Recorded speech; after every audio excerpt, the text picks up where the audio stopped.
De nuevo, el Congreso de los Diputados refugó investir a Alberto Núñez Feijóo como presidente del gobierno. Aunque esta vegada solo necesitaba más síes que nones, tampoco lo consiguió. Ahora el rey tendrá que proponer un nuevo candidato que previsiblemente va a ser Pedro Sánchez. El presidente del Superior de Justicia de Asturias pidió un esfuerzo en recursos para revertir los efectos de la huelga de la justicia. Díxolo Jesús Chamorro en apertura del año judicial en el Principado. Nel so discurso fexo una defensa de la Constitución y de la independencia judicial.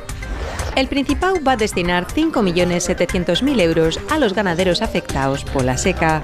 Son ayudes directes que se sumen al mismo montante apurriu por el Ministerio, con lo que la cantidad total doblase.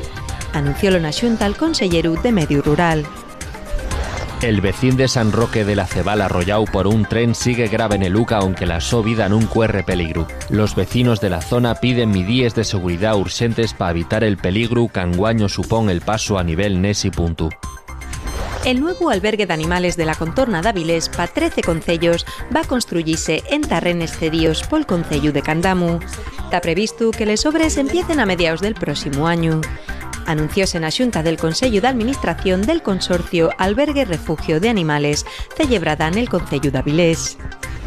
La Universidad d'Ubieu acuella la Noche Europea de los y les investigadores. Trátase de una jornada diseñada para verar la ciencia a la sociedad. Celébrase simultáneamente en 400 ciudades de 29 países. Esta mañana celebróse un evento de ciencia inclusiva con alumnado de necesidades especiales de los colegios de Llatores y Castiello de Bernueces.